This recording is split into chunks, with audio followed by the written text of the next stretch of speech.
आज आमे जानिबा आम पड़ोशी मैंने आमको ईर्षा करुछंती कि नहीं।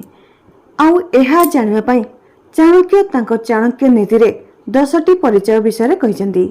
सही परिचय रे आमे ईर्षा करुथुवा पड़ोशी मानकु सहजरे जानि परिबा ओ तांको ठारू सतर्क रही तांको निज व्यक्तिगत कथा बा उन्नतिर कथा जणाइबारु वंचित होई परिबा। तेबे चलंतु जानिबा से विषय आमे समस्ते केबे ना केबे यह अनुभव करछंती कि संपर्क और पड़ोशी बाहर मधुर और शुभ चिंतक देखा जाती आ भितरे आम पाई ईर्षा ज्वलन अबा छलना रखि थांती। एमाने सामने तो हसी थांती किंतु पिठी पछरे निंदा करथांती, आपनक उन्नति रे जली थांती आ आपनक दुर्बलतार फायदा उठेयाकू चेष्टा करथांती। आपण देखिथिबे कि जेबे आपण केबे किछि भलो करिया पई चेष्टा करथांती तो सर्वप्रथमे सही लोक माने आपण को नीचा देखा चेष्टा करथांती, जो माने सबुठारु आपणकर निकटतर होइथांती। पड़ोशी तो केवल मौकार अपेक्षा थांती कि केबे आपणकर कौन भूल हेबो ताहाको धरिबे आ ताहाको चारिआडे प्रचार करिवे।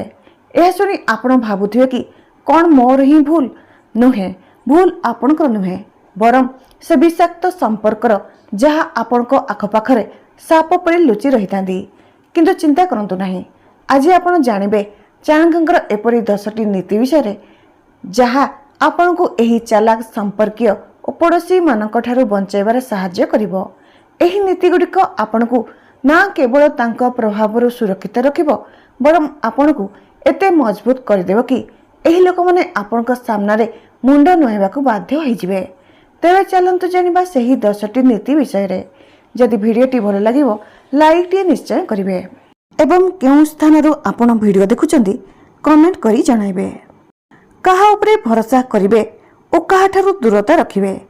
आजिर एही वीडियो रे आमे जानिबा चाणक्यंकर सही अमर नीति जहा आजिर समाज रे भी सेतिकी सठिक बसुची जेतिकी 1000 वर्ष पूर्वरु थिला। जदि आपण भी जानिबा पई चाहुचंती आपनक गुप्त शत्रु मानकु तो एही वीडियो आपनक पई। चाणक्य कहचंती प्रत्येक मनुष्य प्रथमे निज स्वार्थर चिंता करिथाए। एही कथा सुनिबाकू कठोर लागि पारे किंतु एहा जीवनर सबुठारु बड़ सत्य अटे। आपण काहाकू केते भी भल पांतु, तांको पई केते भी त्याग करंतु, किंतु जेबे कथा तांको फायदार होइथाय तो से आपनक विषय नुहे बरम निज पई भाबिथांती। एपरिकी माता पिता भाई भौणी और जीवन साथी भी केबे केबे निज स्वार्थ आगरे संपर्कर भावना को पछरे छाड़ी दियंती।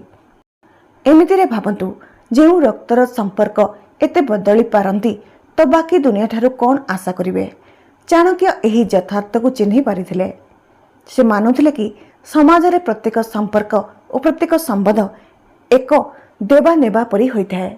जेबे पर्यंत आपण काहाकू किछि देउछंती तो अर्थात प्रेम टंका सम्मान और सुविधा सेते पर्यंत संपर्क चली थाए। जेमिति ही आपण एहा बंद कर दियंती तो अन्य मनुष्यटी बदली जाए। एथिपई चाणक्य बारंबार चेताइछंती कि केबे एहा भाबंतु नाही कि लोक माने आपणक सह अछंती काहेकि सेमाने आपणको पसंद करछंती। होई पारे सेमाने आपणक सह एथिपई अछंती काहेकि आपण तांको कोनसी काम रे आसुछंती। एहा कटु सत्य अटे, किंतु जदि एहाकू आपण आज बुझिबे नाही तो काली कही आपणको निजर कही आपणको पिठिरे छुरा भोसी देबे आ सेतेबेले बहुत डेरी हो जाइथिबो। एथिपई निजको बंचाइबा पई चाहुचंती तो सर्वप्रथमे सत्य को स्वीकार करबा सिखंतु। दुनिया भावनारे नुहे स्वार्थरे चली थाए आउ एहा चाणक्यंकर प्रथम और सबुठारु गभीर नीति अटे। चाणक्य कहिसेंती कि आपणक पड़ोशी सर्वप्रथमे आपणक उन्नति रे जली थांती काहेकि ना से आपणक प्रतिदिन देखि थांती। आपणक चाली चलनी कपड़ा गाड़ी अतिथि एपरी घर को आसुथिबा खुशी को मध्य से सामना रे हसी थांती, किंतु मनरे निया जली थाए आउ जलन धीरे धीरे विष हो जाए जहा समय आसिले आपणक विरोध रे चारिआडे प्रचार करा जाए। जानतु एही उदाहरण रे भाबंतु कि आपण निज परिश्रम रे एक नुआ गाड़ी आनिले तो आपण को अभिनंदन देबा पई लोक माने आसीबे, किंतु पड़ोशी कौन कहिबे वाह भलो गाड़ी, किंतु सुनुची आजकल बहुत गाड़ी किस्ती रे मिल जाउची। एहा हेउची अत्यधिक जलनर कथा जहा बाहरु मीठा किंतु भीतरु हळहळ विष भरी रही थाए। चाणक्य एही मनोविज्ञान को भल भाव बुझी पारुथिले। चाणक्यଙ୍କ अनुसारे ଯିଏ ଆପଣଙ୍କୁ ସବୁଠାରୁ ନିକଟରୁ ଦେଖିଥାଏ ସେ ସବୁଠାରୁ ଗଭୀର ଦୁର୍ବଳତା ଜାଣିଥାଏ ଆଉ ସେ ହିଁ ସବୁଠାରୁ କ୍ଷତିକାରକ ହୋଇଥାଏ। ପଡ଼ୋଶୀ ସବୁ ଛୋଟ ବଡ଼ ଜିନିଷ ଉପରେ ନଜର ରଖିଥାଏ। ଆପଣଙ୍କ ଘର କେବେ ରଙ୍ଗ ଦିଆହେଲା, କିଏ ନୂଆ ଫୋନ୍ କିଣିଲା, କି କେଉଁ ସମ୍ପର୍କୀୟମାନଙ୍କର ଆପଣଙ୍କ ଘରକୁ ଯିବା ଆସିବା ହେଉଛି, ଏହିସବୁ କଥାକୁ ସେ ତାଙ୍କ ମନରେ ଦୋହରାଉଥାନ୍ତି, ତୁଳନା କରିଥାନ୍ତି, ଈର୍ଷା କରିଥାନ୍ତି ଆଉ ଅପେକ୍ଷା କରିଥାନ୍ତି ଆପଣଙ୍କ ତଳକୁ ଖସିବାକୁ। ଏଥିପାଇଁ ଚାଣକ୍ୟ ପ୍ରସ୍ତାବ ଦେଇଛନ୍ତି କି ପଡ଼ୋଶୀ ସହ ମିଶନ୍ତୁ କିନ୍ତୁ ହୃଦୟ ଖୋଲନ୍ତୁ ନାହିଁ, ହସନ୍ତୁ କିନ୍ତୁ ରହସ୍ୟ କୁହନ୍ତୁ ନାହିଁ। ମନେ ରଖନ୍ତୁ, ଯିଏ ଆପଣଙ୍କୁ ସବୁଠାରୁ ପାଖରୁ ଦେଖିଥାଏ ସେ ହୁଏତ ଆପଣଙ୍କ ରକ୍ଷକ ହୋଇଥାଏ ଅବା ସବୁଠାରୁ ବଡ଼ ଶତ୍ରୁ ହୋଇଥାଏ। ଆପଣ ଶୁଣିଥିବେ କି ରକ୍ତର ସମ୍ପର୍କ କେବେ ଧୋକା ଦେଇନଥାଏ, କିନ୍ତୁ ଚାଣକ୍ୟ ଏଥିରେ ସମ୍ପୂର୍ଣ୍ଣ ଭାବେ ଅସହମତ ହୋଇଛନ୍ତି। ସେ କହିଛନ୍ତି ରକ୍ତର ସମ୍ବନ୍ଧ ବି ସେତେ ପର୍ଯ୍ୟନ୍ତ ତିଷ୍ଠିଥାଏ ଯେବେ ପର୍ଯ୍ୟନ୍ତ ସ୍ୱାର୍ଥ ଥାଏ। ସମ୍ପର୍କୀୟମାନଙ୍କର ସବୁଠାରୁ ବଡ଼ ବିଶେଷତା ହେଉଛି ତାଙ୍କ ମିଠା କଥା। ସାମ୍ନାରେ ଆପଣଙ୍କୁ ଆଦର କରିବେ, ଯେପରି ବାଃ ଭାଇ ବହୁତ ଉନ୍ନତି କରୁଛ, ସତରେ ତୁମ ଉପରେ ବହୁତ ଗର୍ବ ଅନୁଭବ ହେଉଛି, କିନ୍ତୁ ଯେମିତି ଆପଣ ମୁହଁ ଫେରିବେ ଆପଣଙ୍କ ବିରୋଧରେ ବିଷ ଉଗାଳିବାକୁ ଲାଗିଯାନ୍ତି। ହଁ, ଟଙ୍କା ହେଲା ସେଥିପାଇଁ ଗର୍ବ କରୁଛନ୍ତି। ଚାଣକ୍ୟ କହିଛନ୍ତି କି ପ୍ରକୃତ ସମ୍ପର୍କ ସେ ଅଟନ୍ତି ଯିଏ ଜୀବନରେ ସାଥିରେ ଠିଆ ହୋଇଥାନ୍ତି, ବାକି ସବୁ ନାମକୁ ମାତ୍ର। ଆଜିର ସମୟରେ ଯେବେ କୌଣସି ସଙ୍କଟ ଆସିଥାଏ ସମ୍ପର୍କୀୟ ସର୍ବପ୍ରଥମେ କହିଥାନ୍ତି ଆମକୁ ତ କିଛି ଜଣା ହିଁ ନଥିଲା, ହୁଏତ ଆମେ ସାହାଯ୍ୟ କରିପାରିଥାନ୍ତୁ, କିନ୍ତୁ ଆମେ ନିଜେ ତ ବହୁତ ଚିନ୍ତିତ। ବେଳେବେଳେ ଏହି ସମ୍ପର୍କ କେବଳ ସାମାଜିକ ଦେଖାଇ ହେବା ହୋଇ ରହିଯାଏ। ବିବାହ ପର୍ବପର୍ବାଣୀ ଓ ସମାରୋହରେ ସମସ୍ତେ ଆସିଥାନ୍ତି, କିନ୍ତୁ ଯେବେ ସାହାଯ୍ୟର ଆବଶ୍ୟକତା ହୋଇଥାଏ ତ ଫୋନ୍ ଉଠାଇବା ବି ଭାରି ଲାଗିଥାଏ। ଚାଣକ୍ୟ ଏହି ମାନସିକତାକୁ ବହୁତ ପୂର୍ବରୁ ଜାଣି ସାରିଥିଲେ। ଚାଣକ୍ୟ କହିଛନ୍ତି ଯେଉଁ ପରମ୍ପରାରେ ସମ୍ପର୍କକୁ ଭଗବାନ ବୁଝାଯାଏ ସେଠାରେ ବହୁତ ଧୋକା ବି ସମ୍ପର୍କ ନାମରେ ମିଳିଥାଏ। ଏଥିପାଇଁ ସାବଧାନ ରୁହନ୍ତୁ। ସବୁ ସମ୍ପର୍କୀୟ ନିଜର ହୋଇନଥାନ୍ତି, ଆଉ ସବୁ ଦାଦା ବାବା ମାମୁଁ ଭାଇ ହୃଦୟରୁ ଶୁଭଚିନ୍ତକ ହୋଇନଥାନ୍ତି। ବେଳେବେଳେ ସବୁଠାରୁ ବଡ଼ ବିପଦ ତାଙ୍କ ଆଡ଼ୁ ହୋଇଥାଏ ଯିଏ ନିଜର କୁହାଇଥାନ୍ତି। ଚାଣକ୍ୟ କହିଛନ୍ତି ଯିଏ ନିଜ ଉପରେ ନିର୍ଭର ଅଟେ ସେ ସବୁଠାରୁ ବଳବାନ ଅଟେ। ଅନ୍ୟର କୃପାରେ ବଞ୍ଚିବା ବ୍ୟକ୍ତି ସର୍ବଦା ଅପମାନିତ ହୋଇଥାଏ। ଅଧିକାଂଶ ଆମେ ଭାବିଥାନ୍ତି କି ଯେବେ ସଙ୍କଟ ଆସିବ କେହି ନା କେହି ତ ସାଥ ଦେବେ, ସମ୍ପର୍କୀୟ, ପଡ଼ୋଶୀ ଅବା ପରିବାର, କିନ୍ତୁ ଯେବେ ଅସଲ ପରୀକ୍ଷା ଆସିଥାଏ ତ ସତ୍ୟ ସାମ୍ନାରେ ହୋଇଥାଏ କେହି ବି ଆସିନଥାନ୍ତି। ଏହି କାରଣ ହେଉଛି ଚାଣକ୍ୟ ନୀତିର ଏକ ମୂଳମନ୍ତ୍ର। କେବେ କାହାଠାରୁ ଆଶା ରଖନ୍ତୁ ନାହିଁ, କାହିଁକି ନା ଆଶା ସବୁଠାରୁ ବଡ଼ କଷ୍ଟ ଦେଇଥାଏ। ଦୁନିଆ ତାଙ୍କର ସମ୍ମାନ କରିଥାଏ ଯିଏ ନିଜେ ଉଠି ଠିଆ ହୋଇଥାଏ। ଯଦି ଆପଣ ବାରମ୍ବାର ସାହାଯ୍ୟ ମାଗିଥାନ୍ତି ତ ଲୋକମାନେ ଆପଣଙ୍କୁ ବୋଝ ଭାବିବାକୁ ଲାଗିଥାନ୍ତି, ଆଉ ଯଦି ଆପଣ ନିଜ ଲଢ଼େଇ ନିଜେ ଲଢ଼ିଥାନ୍ତି ତ ସେହି ଲୋକମାନେ ଆପଣଙ୍କର ପ୍ରଶଂସା କରିଥାନ୍ତି। ମନେ ରଖନ୍ତୁ, ଯେବେ ପର୍ଯ୍ୟନ୍ତ ଆପଣ ସଫଳ ଅଟନ୍ତି ସେତେ ପର୍ଯ୍ୟନ୍ତ ସମସ୍ତେ ଆପଣଙ୍କ ସହ ଠିଆ ହେବେ। ଯେମିତି ହିଁ ଆପଣ ତଳକୁ ଖସି ପଡ଼ନ୍ତି ସମସ୍ତେ ଲୁଚି ଯାଆନ୍ତି, ଆଉ କିଛି ତ ପିଠି ପଛରେ ନିନ୍ଦା କରିବା ଆରମ୍ଭ କରିଦିଅନ୍ତି। ଚାଣକ୍ୟ କହିଛନ୍ତି କି ଆତ୍ମନିର୍ଭର ହୁଅନ୍ତୁ, ନିଜକୁ ଏତେ ସକ୍ଷମ କରନ୍ତୁ କି କାହାର ଆବଶ୍ୟକତା ନ ପଡ଼ୁ, କାହିଁକି ନା ଆତ୍ମନିର୍ଭର ବ୍ୟକ୍ତିକୁ କେହି ନୁଆଇ ପାରିବେ ନାହିଁ, କେହି ଭାଙ୍ଗି ପାରିବେ ନାହିଁ। ଅନ୍ୟର ସାହାଯ୍ୟ ମିଳିଯିବ ତ ଠିକ୍, କିନ୍ତୁ ଯୋଜନା ସବୁବେଳେ ଏମିତି ବନାନ୍ତୁ କି ଯେମିତି କେହି ସାହାଯ୍ୟ କରିବାକୁ ନ ଆସିଲେ ବି ଫରକ ପଡ଼ିବ ନାହିଁ। ହେଲେ ଯେବେ ଦୁନିଆ ସାଥ ଛାଡ଼ିଦେବ ତ ସେତେବେଳେ ବି ଆପଣ ମଜବୁତ ରହିବେ। ଏହା ହେଉଛି ସତ୍ୟତା। ଏହା ହେଉଛି ଚାଣକ୍ୟଙ୍କର ଆତ୍ମନିର୍ଭରର ମନ୍ତ୍ର। ଚାଣକ୍ୟ କହିଛନ୍ତି କି ଯଦି ମନର କଥାକୁ କାହାକୁ କହିବେ ତ ତାହା ଆପଣଙ୍କ ଦୁର୍ବଳତା ହୋଇପାରେ, କାହିଁକି ନା ଶବ୍ଦ ଥରେ ବାହାରକୁ ବାହାରିଯିବ ତ ପୁଣି ଫେରି ନଥାଏ, ଆଉ ଉଦ୍ଦେଶ୍ୟ ବଦଳିବାକୁ ଡେରି ଲାଗିନଥାଏ।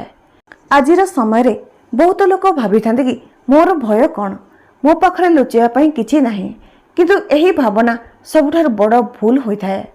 ଆପଣ କେବେ ଧ୍ୟାନ ଦେଇଛନ୍ତି କି ଯେବେ ଆପଣ କୌଣସି ନିକଟତର ବ୍ୟକ୍ତିକୁ ନିଜ ହୃଦୟର କଥା କହିଥାନ୍ତି ଆଉ କିଛି ସମୟ ପରେ ସେହି କଥା ଆପଣଙ୍କ ବିରୁଦ୍ଧରେ ବ୍ୟବହାର ହୋଇଥାଏ। ଆପଣଙ୍କ ଦୁର୍ବଳତା, ଆପଣଙ୍କ ସମସ୍ୟା, ଆପଣଙ୍କ ଅସୁରକ୍ଷା ସବୁକିଛି ଲୋକଙ୍କ ପାଇଁ ଗପ ହୋଇଯାଏ। ଚାଣକ୍ୟ ଏଥିପାଇଁ କହିଛନ୍ତି କି ବୁଦ୍ଧିମାନ ସେ ଯିଏ ନିଜ ରହସ୍ୟ କେବଳ ନିଜ ଭିତରେ ସୀମିତ ରଖିଥାନ୍ତି ଆପଣ କ'ଣ ଭାବୁଛନ୍ତି, କ'ଣ ଚାହୁଁଛନ୍ତି ଓ ଆଗକୁ ଆପଣଙ୍କ ଯୋଜନା କ'ଣ, ଏ କଥା ଯଦି ସାମ୍ନା ଲୋକକୁ ପ୍ରଥମେ ଜଣାପଡ଼ିଯାଏ ତ ସେ ତା'ର ଉପହାସ କରିବେ ଅବା ଅଟକାଇବାକୁ ଚେଷ୍ଟା କରିବେ। ମୌନର ଶକ୍ତିକୁ ଚାଣକ୍ୟ ବହୁତ ମହତ୍ତ୍ୱ ଦେଇଛନ୍ତି। ତାଙ୍କର କହିବା କଥା କି ଯିଏ ଯେତେ କମ୍ କହିଥାଏ ସେ ସେତିକି ଅଧିକ ସୁରକ୍ଷିତ ରହିଥାଏ। କାହିଁକି ନା ଦୁନିଆ ଶବ୍ଦରେ ଖେଳିଥାଏ, ଭାବନାକୁ ଭାଙ୍ଗିଥାଏ ଓ ଭରସାକୁ ବେପାର ବୁଝିଥାଏ। ଏଥିପାଇଁ ନିଜ ଭାବନାକୁ ସମ୍ଭାଳିବା ଶିଖନ୍ତୁ। ସବୁ କଥା ସମସ୍ତଙ୍କୁ ଜଣାଇବା ଜରୁରୀ ହୋଇନଥାଏ। କିଛି କଥା ମନରେ ରହିଯିବା ଉତ୍ତମ ହୋଇଥାଏ। କାହିଁକି ନା ପ୍ରତ୍ୟେକ ହସୁଥିବା ଚେହେରା ବାସ୍ତବରେ ଆପଣଙ୍କ ହିତୈଷୀ ହୋଇନଥାଏ। ଚାଣକ୍ୟ କହିଛନ୍ତି କି ସମୟ ସବୁଠାରୁ ବଡ଼ ପରୀକ୍ଷକ ଅଟେ। ସେ କହିଥାଏ କି ନିଜର କିଏ ଆଉ କିଏ ନିଜର ହେବାର ଦେଖାଉଛି। ବହୁତ ସମ୍ପର୍କ ଜୀବନରେ ଏମିତି ହୋଇଥାଏ ଯିଏ ବାହାରୁ ମଜବୁତ ଦେଖାଯାଏ କିନ୍ତୁ ଭିତରୁ ଫମ୍ପା ହୋଇଥାଏ। ଆପଣଙ୍କ ଆଖପାଖରେ କିଛି ଲୋକ ଏମିତି ହୋଇଥିବେ ଯିଏ ଆପଣଙ୍କ ସହ ହସିଥାନ୍ତି, ଭୋଜନ କରିଥାନ୍ତି, ଭଲମନ୍ଦ ପଚାରିଥାନ୍ତି, କିନ୍ତୁ କ'ଣ ସତରେ ଆପଣଙ୍କ ଦୁଃଖରେ ବି ସାଥ ଦେଇଥାନ୍ତି? ଚାଣକ୍ୟ ଏକ ଗଭୀର କଥା କହିଛନ୍ତି, ଯେବେ ଆପଣଙ୍କ ପାଖରେ କିଛି ନଥିବ ଆଉ ସେତେବେଳେ ଯାହା ଆପଣଙ୍କ ପାଖରେ ଥିବ ତାହା ଆପଣଙ୍କ ନିଜର ହୋଇଥାଏ। ଯେତେ ପର୍ଯ୍ୟନ୍ତ ଆପଣଙ୍କ ପାଖରେ ଟଙ୍କା, ଶକ୍ତି, ଷ୍ଟାଟସ୍ ଅଛି ସେତେବେଳେ ନକଲି ସମ୍ପର୍କ ବି ଅସଲି ଲାଗିଥାଏ। କିନ୍ତୁ ଯେମିତି ହିଁ ସମୟ ଖରାପ ହୋଇଥାଏ, ମୁଖଟା ଉତରିବା ଆରମ୍ଭ ହୋଇଯାଏ, ଅସଲି ଚେହେରା ସାମ୍ନାକୁ ଆସିଯାଏ। ଆପଣଙ୍କ ବିମାର ଥିବାବେଳେ କିଏ ସାଥ ଦେଇଥାଏ, କଷ୍ଟରେ ଥିବାବେଳେ କାହାର ଫୋନ୍ ଆସିଥାଏ, ବିନା କହି କିଏ ଆପଣଙ୍କୁ ସାହାଯ୍ୟ କରିଥାଏ। ଏହି ପରିଚୟ ହେଉଛି ଅସଲି ସମ୍ପର୍କର। ବାକି ତ କେବଳ ବିଧି ତୁଲାଉଥିବା ଲୋକ ହୋଇଥାନ୍ତି, ଯିଏ ଫଟୋ ଉଠାଇବାକୁ, ମିଠା ଖାଇବାକୁ ଓ ପିଠି ପଛରେ ନିନ୍ଦା କରିବାକୁ ଆସିଥାନ୍ତି। ଚାଣକ୍ୟ ବାରମ୍ବାର ଚେତାବନୀ ଦେଇ କହିଛନ୍ତି କି ସମ୍ପର୍କ ରକ୍ତରେ ନୁହେଁ, ବ୍ୟବହାରରେ ହୋଇଥାଏ ଆଉ ଅସଲ ବ୍ୟବହାର ସମୟ ଆସିଲେ ଦେଖାଯାଇଥାଏ। ଏଥିପାଇଁ ଆଖି ବନ୍ଦ କରି କାହା ଉପରେ ଭରସା କରନ୍ତୁ ନାହିଁ। ସମ୍ପର୍କକୁ ସମୟ ଦିଅନ୍ତୁ, ପରଖନ୍ତୁ ଓ ଯାଞ୍ଚ କରନ୍ତୁ। କାହିଁକି ନା ସମୟ ପୂର୍ବରୁ କାହାକୁ ନିଜର କରିନେବେ ତ ପରେ ସେ ଆପଣଙ୍କୁ ପର କରିଦେବ। ଚାଣକ୍ୟଙ୍କ ନୀତି କେବଳ ଜ୍ଞାନ ନୁହେଁ ବରଂ ଜୀବନର ପ୍ରତ୍ୟେକ ସଂଘର୍ଷରେ ଜିତିବାର ରଣନୀତି ଅଟେ। ସମ୍ପର୍କୀୟ, ପଡ଼ୋଶୀ, ସାଙ୍ଗ କେବେ ଆପଣଙ୍କର ନିଜର ହୋଇନଥାନ୍ତି। ଏହାର ଅର୍ଥ ଏହା ନୁହେଁ କି ଆପଣ ଏକା ଅଟନ୍ତି। ଚାଣକ୍ୟ କହିଛନ୍ତି ବୁଦ୍ଧିମାନିରେ ଆଉ ସାବଧାନ ରହି ଓ ଆତ୍ମନିର୍ଭର ହୋଇ ଆପଣ ପ୍ରତ୍ୟେକ ମୁସ୍କିଲର ସାମ୍ନା କରିପାରିବେ। ତେବେ ଚାଲନ୍ତୁ ଜାଣିବା ସେହି 10ଟି ଚାଣକ୍ୟଙ୍କ ନୀତି। ପ୍ରଥମ, ନିଜ ଉପରେ ଭରସା କରିବା। ଆପଣଙ୍କୁ ନିଜ ଶକ୍ତିକୁ ଚିହ୍ନିବାକୁ ହେବ ଓ ନିଜ ପାଦକୁ ମଜବୁତ କରିବାକୁ ହେବ। ଅନ୍ୟ ଉପରେ ଆଶା ରଖିବା ବା ଭରସା ରଖିବା ବଦଳରେ ନିଜ ପରିଶ୍ରମ, ନିଜ ବୁଦ୍ଧିମତ୍ତା ଉପରେ ବିଶ୍ୱାସ କରନ୍ତୁ। ଏଥିରେ କୌଣସି ସନ୍ଦେହ ନାହିଁ କି ଏକୁଟିଆ ଚାଲିବା କଠିନ ହୋଇଥାଏ, କିନ୍ତୁ ଏହା ଆପଣଙ୍କର ସବୁଠାରୁ ବଡ଼ ଶକ୍ତି ହେବ। ଦ୍ୱିତୀୟ, ନିଜ ମନ କଥା କାହାକୁ ଖୋଲି କୁହନ୍ତୁ ନାହିଁ। ରହସ୍ୟକୁ ସୁରକ୍ଷିତ ରଖିବା ଉଚିତ। ଏଥିପାଇଁ ନିଜ ଯୋଜନା, ନିଜ ଲକ୍ଷ୍ୟ, ନିଜ ଦୁର୍ବଳତାକୁ ନିଜ ଭିତରେ ସୀମିତ ରଖନ୍ତୁ। ତୃତୀୟ, ସାବଧାନରେ ସମ୍ବନ୍ଧ କରନ୍ତୁ। ସମସ୍ତଙ୍କୁ ବିଶ୍ୱାସ କରନ୍ତୁ ନାହିଁ। ସମ୍ପର୍କକୁ ପରଖିବାର କାମ ସମୟ ଓ ବ୍ୟବହାରରେ କରନ୍ତୁ। ତୃତୀୟ, ସାବଧାନରେ ସମ୍ବନ୍ଧ କରନ୍ତୁ। ସମସ୍ତଙ୍କୁ ବିଶ୍ୱାସ କରନ୍ତୁ ନାହିଁ। ସମ୍ପର୍କକୁ ପରୀକ୍ଷିବାର କାମ ସମୟ ଓ ବ୍ୟବହାରରେ କରନ୍ତୁ। ଯିଏ ଆପଣଙ୍କ ସହ କଠିନ ସମୟରେ ଠିଆ ହୋଇଥାନ୍ତି ସେ ହିଁ ଆପଣଙ୍କର ନିଜର ଅଟନ୍ତି, ବାକି ସବୁ ନାମକୁ ମାତ୍ର। ଚତୁର୍ଥ, ଆତ୍ମନିର୍ଭର ହୁଅନ୍ତୁ। ଅନ୍ୟଠାରୁ ସାହାଯ୍ୟ ଆଶା ଛାଡ଼ି ଦିଅନ୍ତୁ। ନିଜ ଗୋଡ଼ରେ ଠିଆ ହେବାର ଅଭ୍ୟାସ କରନ୍ତୁ। ଚାଣକ୍ୟ କହିଛନ୍ତି କି ଯିଏ ନିଜର ରକ୍ଷା କରିପାରେ ସେ ଅସଲ ବିଜେତା ହୋଇଥାଏ। ମନେ ରଖନ୍ତୁ, ଏହି ଦୁନିଆ ସ୍ୱାର୍ଥରେ ଚାଲିଥାଏ, କିନ୍ତୁ ଆପଣ ନିଜ ସ୍ୱାର୍ଥ ନିୟନ୍ତ୍ରିତ କରିପାରିବେ। ଚାଣକ୍ୟଙ୍କର ଏହି ନୀତିଗୁଡ଼ିକୁ ଆପଣାଇ ଆପଣ ନିଜକୁ ମଜବୁତ, ବୁଦ୍ଧିମାନ ଓ ସଫଳ ବନାଇ ପାରିବେ। ଆପଣ ନିଜେ ଭାବନ୍ତୁ, କ'ଣ ଆପଣ ଏବେ ସେହି ସମ୍ପର୍କ ଉପରେ ଭରସା କରିବେ ଯିଏ ଦରକାର ସମୟରେ ମନେ ପକାଇଥାନ୍ତି? କ'ଣ ଆପଣ ଏବେ ବି ସେ ପଡ଼ୋଶୀ ଓ ସମ୍ପର୍କୀୟମାନଙ୍କୁ ନିଜର ଭାବିବେ ଯିଏ ଆପଣଙ୍କ କଷ୍ଟ ସମୟରେ ଲୁଚି ଯାଆନ୍ତି ଆଉ ଆପଣଙ୍କ ସଫଳତାରେ ଜଳିଥାନ୍ତି? ଚାଣକ୍ୟ କହିଛନ୍ତି କି ଶବ୍ଦରେ ନୁହେଁ ରଣନୀତିରେ ଜବାବ ଦିଅନ୍ତୁ, ଭାବନାରେ ନୁହେଁ ବିବେକରେ ଚାଲନ୍ତୁ। ଦୁନିଆକୁ ବଦଳାଇବା କଠିନ, କିନ୍ତୁ ନିଜକୁ ମଜବୁତ କରିବା ଆପଣଙ୍କ ହାତରେ ଅଛି। ନିଜ ନିଷ୍ପତ୍ତିରେ ସ୍ଥିରତା ଆଣନ୍ତୁ। ନିଜ ରାସ୍ତାକୁ ନିଜେ ବାଛନ୍ତୁ। ସେ ରାସ୍ତା ଏକୁଟିଆର ହେଉନା କାହିଁକି। କାହିଁକି ନା ମନେ ରଖନ୍ତୁ, ଏକୁଟିଆ ସେ ହୋଇଥାଏ ଯିଏ ସମସ୍ତଙ୍କ ଠାରୁ ଅଲଗା ଭାବିଥାଏ। ଆଉ ସବୁଠାରୁ ଅଲଗା ଭାବିବା ଲୋକ ହିଁ ଦିନେ ଇତିହାସ ରଚିଥାଏ। ଯଦି ଆଜିର କଥା ଆପଣଙ୍କ ହୃଦୟକୁ ଛୁଇଁଥାଏ ତ ନିଜକୁ କଥା ଦିଅନ୍ତୁ କି ଆଜିଠାରୁ ଆପଣ ନିଜର ଦେଖାଉଥିବା ବ୍ୟକ୍ତି ଉପରେ ନୁହେଁ, ନିଜ ଉପରେ ଭରସା କରିବେ। ଚାଣକ୍ୟଙ୍କର ଏହି ନୀତିଗୁଡ଼ିକ ଆମକୁ ଏହା ଶିଖାଇଥାଏ କି ସମ୍ପର୍କୀୟ ଓ ପଡ଼ୋଶୀଙ୍କର ବିଷାକ୍ତ ବ୍ୟବହାରରୁ ବଞ୍ଚିବା ପାଇଁ ସତର୍କତା, ଆତ୍ମବିଶ୍ୱାସ ଓ ବୁଦ୍ଧିମାନୀ ଜରୁରୀ ହୋଇଥାଏ। ନିଜ ଜୀବନକୁ ସୁରକ୍ଷିତ ରଖନ୍ତୁ, ନିଜ ବଳ ଉପରେ ଭରସା ରଖନ୍ତୁ, ଆଉ ସେମାନଙ୍କ ଠାରୁ ଦୂରତା ରଖନ୍ତୁ ଯିଏ ଆପଣଙ୍କ ପାଇଁ ବିଷ ଓଗାଳିଥାନ୍ତି। ଆଜିର ଭିଡ଼ିଓଟି ଆପଣଙ୍କୁ କିପରି ଲାଗିଲା କମେଣ୍ଟ କରି ଜଣାନ୍ତୁ। ଭିଡ଼ିଓଟି ଭଲ ଲାଗିଲେ like, comment, share and subscribe କରନ୍ତୁ।